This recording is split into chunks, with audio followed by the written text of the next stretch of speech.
क्या हाल है दोस्तों। आज हम क्लास 10th का चैप्टर 6 का यानी कि एक्सरसाइज 6.3 का क्वेश्चन नंबर 15 और 16 को सॉल्व करेंगे। तो ये क्वेश्चन जो है बहुत ही अच्छा है, पेपर में आया हुआ भी है, पूछा भी गया है। इसको कैसे करते हैं जरा ध्यान से देखिएगा। चैनल पहली बार आए, चैनल को सब्सक्राइब करिए, लाइक करें और शेयर जरूर करें और बेल आइकन को जरूर प्रेस करें जिससे कि नया नोटिफिकेशन आपको तुरंत मिले। ठीक है दोस्तों, तो आप मुझे जानते हैं, मेरा नाम है साकेत और आप देख रहे हैं मेरा चैनल Pi20। चलिए शुरू करते हैं। तो लंबाई 6 मीटर वाले एक ऊर्ध्वाधर स्तंभ की भूमि पर छाया, यानी कि भूमि पर क्या दे रखी है, छाया दे रखी है हमारे पास। इस टाइप से अगर देखें तो भूमि पर जो छाया, जैसे हमारे ये जो है 6 मीटर लंबा है, ठीक है ये, और इसकी जो परछाई है वो कितनी है, 4 मीटर लंबी है, इस तरीके से दे रखी है। उसी समय पर एक मीनार की छाया की लंबाई 28 मीटर है, यानी कि अगर देखा जाए तो यहां से लेकर यहां तक की इसकी दूरी जो है वो 28 मीटर दे रखी है। और वो कह रहा है कि मीनार की ऊंचाई बताइए, यानी कि इस मीनार की ऊंचाई हमें बतानी है कितनी होगी। तो हमने इसको h मान लिया। ठीक है दोस्तों, तो भुजाओं के समानुपातिक नियम से हम इसको क्या करेंगे, सॉल्व करेंगे। तो हमारे पास दो त्रिभुज दे रखे हैं, तो इसको कैसे सॉल्व करना जरा देखिएगा। वीडियो पे अगर आए तो इसे स्किप ना करें, इसको पूरा देखें तभी आपको समझ में आएगा। ठीक है दोस्तों, तो हम पकड़ लेते हैं त्रिभुज, यहाँ पे CDE पकड़ लेते हैं। देखिए CDE पकड़ लिया और त्रिभुज हमने पकड़ लिया यहाँ पर। ये पकड़ लेंगे हम यहाँ पर ABE, यानी कि A, B और E, ये वाला ट्रायंगल पकड़ लेंगे त्रिभुज ABE में। हमने ये पकड़ा। उसके बाद हमने क्या किया, इस त्रिभुज में अनुपातिक नियम यानी त्रिभुज की भुजाओं का अनुपातिक नियम लगा दिया। यहाँ पे लिख देंगे, अगर इस त्रिभुज की बात करें AB वाले की, तो हमने AB यहाँ पे लिख देंगे AB बटे CD। देखिएगा, बड़े वाले त्रिभुज की भुजा ये रही और छोटे वाले भुजा की त्रिभुज की ये रही, यानी कि ये भुजा बटे ये भुजा। AB यहाँ पे लिख दिया AB, यह आएगा AB बटे में CD बराबर BE बटे में कितना हो जाएगा DE, यानी कि BE भुजा बड़े वाले की और छोटी भुजा हमारी DE ये वाली भी छोटे वाले की। तो हमने यहाँ पे दोनों को लिख दिया। हमारे पास कौन कौन सी, देखिए AB का मान हमें कितना दिया, H ज्ञात करना है, तो AB का मान ज्ञात करना है, तो उसको हमने H मान लिया है। उसके बाद हमारे पास CD कितनी दे रखी है, देखिए CD हमें दे रखी है 6, BE कितनी दे रखी है, BE दे रखी है हमें 28 और D हमें कितनी दे रखी है 4, तो 4 सत्ते 28, H बराबर 7 छंग 42। हमारे पास कितना आ गया, 42 मीटर, यानी कि मीनार की जो ऊंचाई आ गई हमारे पास वो 42 मीटर आ गई।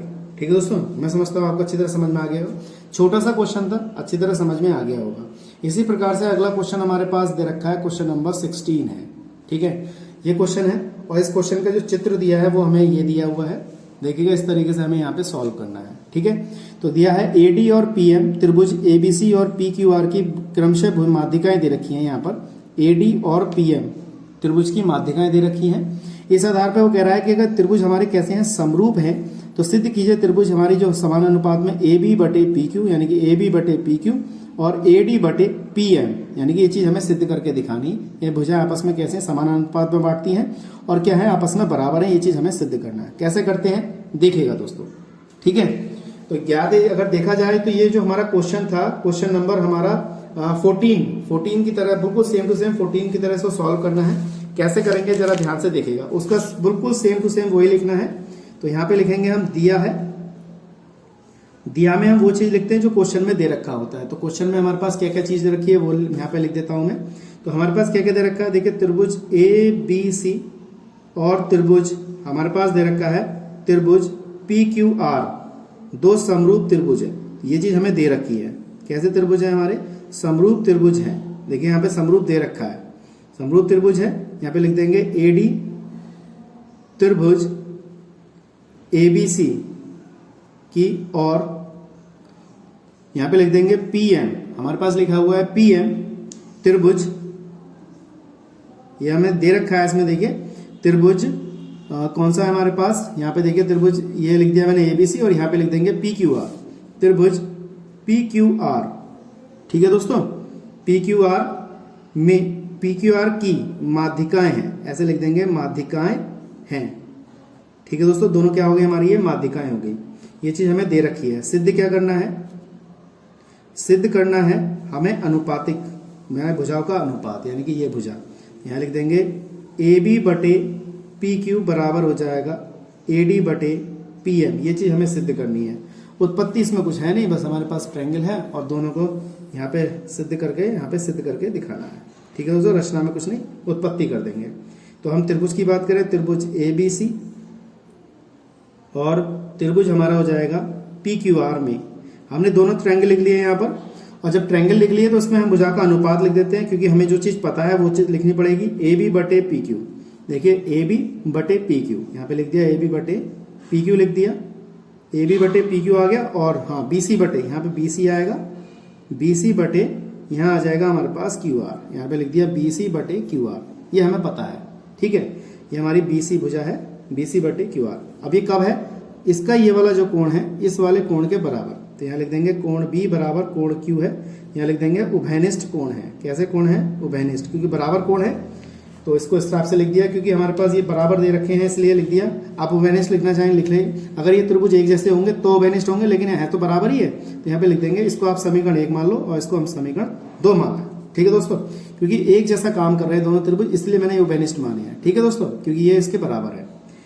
अब यहाँ पे हमारे पास पता है कि एडी जो है इस भुजा पे क्या है, यहाँ पे लिख देंगे एडी लंब है किस पर, बीसी पर। ये देखिए लंब का चिन्ह है, एडी लंब है किस पर, बीसी पर। तो हम इसको कैसे लिख सकते हैं, बीडी बराबर, देखिए ये वाली भुजा बीडी और ये आपस में कैसी है, बराबर भुजाएं हैं, तो यहाँ लिख देंगे बीडी बराबर सीडी बराबर बीसी बटे 2, यानी कि बीडी भुजा जो है बीसी की आधी होगी और सीडी भुजा बीसी की क्या होगी, आधी। इस तरीके से लिख दिया मैंने यहाँ पर। इसी प्रकार से पी एम, यहाँ पे लिख देंगे पी एम लंब है किस पर, क्यू आर पर, तो ये भुजा भी हमारी क्या होगी, आपस में बराबर होगी, तो इसको भी लिख देते हैं हम।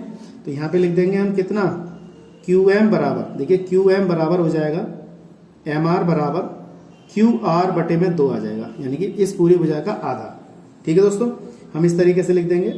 हमने क्या किया, इसको हमने मान लिया समीकरण 3 मान लिया और ये समीकरण 4 मान लिया। ठीक है दोस्तों, समीकरण 3 और समीकरण 4 मान लेंगे। इस तरीके से यहाँ पे मैंने लिख दिया क्यू एम बराबर एम आर बराबर क्यू आर बटे 2 लिख दिया। समीकरण 3 और समीकरण 4 मान लिया। समीकरण 3 को 4 से क्या कर दो, भाग कर दो, इसको भाग कर दो। देखिए बी डी बटे में क्यू एम बराबर कितना हो जाएगा, बी सी बटे 2, हम यहाँ लिख देंगे बी सी बटे 2, यहाँ लिख देंगे क्यू आर बटे में 2। देखिए 2 से 2 कैंसिल हो जाएगा, तो हमारे पास क्या बचेगा, बी सी बटे क्यू आर। ये समीकरण नंबर हमने मान लिया 5। अब इस आधार पे इसको हम सॉल्व करेंगे। ठीक है दोस्तों, इस आधार पे हम क्या करेंगे, इसे सॉल्व कर सकते हैं। अब हमारे पास ट्रायंगल हमारे पास ये आ गया। अब देखिए हमारे पास ये समीकरण नंबर 5 आई। ठीक है, समीकरण नंबर क्या आ गई, 5। अब ये जो हमने मानी है समीकरण नंबर 5, समीकरण 1 से और 5 से, यहां पे लिख देते हैं हम समीकरण 1 व 5 से। ठीक है दोस्तों, समीकरण 1 व 5 से। देखिए एक हमारे पास समीकरण क्या है, ए बी बटे पी क्यू बराबर बी सी बटे क्यू आर, और समीकरण 5 क्या है हमारे पास, बी डी बटे क्यू एम बराबर बी सी बटे क्यू आर, यानी कि ये भुजा इसके बराबर है, तो हमारे पास समीकरण 1 जो है वो इसके बराबर होगी। ठीक है, और यहाँ पे लिख देते हैं। ठीक है, अब यहाँ पे लिख दिया समीकरण 1 व 5 से। तो देखिए ये बी सी बटे क्यू आर बराबर किसको हो जाएगी, बी डी बटे क्यू एम बराबर ए बी बटे पी क्यू। यहाँ पे लिख देंगे ए बी बटे पी क्यू बराबर, ठीक है, ए बी बटे पी क्यू बराबर हो जाएगा हमारे पास बी डी बटे, यहाँ पे लिख देंगे बी डी बटे क्यू एम, यहाँ पे लिख दिया बी डी बटे क्यू एम। इसको हमने समीकरण नंबर 6 मान लिया। ठीक है दोस्तों, अब हम तुलना करते हैं यहाँ पे त्रिभुज ए बी डी की, और त्रिभुज हमारा हो जाएगा पी क्यू एम की। तो ए बी डी हमारा कौन सा है, देखिए ए बी डी ये वाला त्रिभुज और पी क्यू एम ये वाला त्रिभुज, ये हमारा पी है, पी क्यू एम, इनकी तुलना करते हैं हम, कंपेयरिंग करते हैं। यहाँ पर कंपेयरिंग में क्या आएगा, भुजा बराबर हो, देखिए ये भुजा बटे ये भुजा, यहाँ पे लिख देंगे ए बी बटे पी क्यू बराबर बी डी बटे हो जाएगा क्यू एम। हमने तुलना करी, इसको हमने समीकरण नंबर 7 मान लिया। ठीक है, अब जरा ध्यान से देखिए उस वाले ट्रायंगल से हमारी ये भुजा आई, तो इस वाले ट्रायंगल से ये वाली भुजा आई, यानी कि अब कैसे करें, बराबर बराबर आ गया, तो यानी कि कोण बी जो है हमारे पास कोण क्यू है, यहाँ पे लिख देंगे। और ये कोण मैंने अभी आपको बताया था कि दोनों त्रिभुजों में कैसे हैं, बराबर होंगे। तो एस ए एस, ये कौन से नियम से आया, एस ए एस, यानी कि साइड एंगल साइड से हमारा ये क्या हुआ, समरूप त्रिभुज सर्वांशम हुए। तो इसमें लिख देंगे त्रिभुज ए बी डी समरूप त्रिभुज पी क्यू एम, हमारे पास ये आ गया। देखिए समरूप हो गया। इसके एस के नियम से हम क्या कर सकते हैं, त्रिभुजों का अनुपात लिख सकते हैं। क्या लिखेंगे, ए बी बटे पी क्यू बराबर ए डी बटे पी एम। तो ये चीज हमें क्या करनी थी, सिद्ध करनी थी। तो मैं समझता हूँ आपको अच्छी तरह समझ में आ गई होगी। अगर कोई दिक्कत है तो मुझे कमेंट बॉक्स में बताइएगा। ठीक है दोस्तों, आज के लिए इतना ही। नेक्स्ट वीडियो में मिलेंगे नई एक्सरसाइज के साथ, यानी कि 6.4 एक्सरसाइज। इसमें क्वेश्चन नंबर 16 थे। तो उसको बहुत अच्छी तरीके से आपको समझ में आएगा, उसको करिएगा जरूर। ठीक है दोस्तों, आज के लिए इतना ही, नेक्स्ट वीडियो में मिलेंगे। जय हिंद, वंदे मातरम।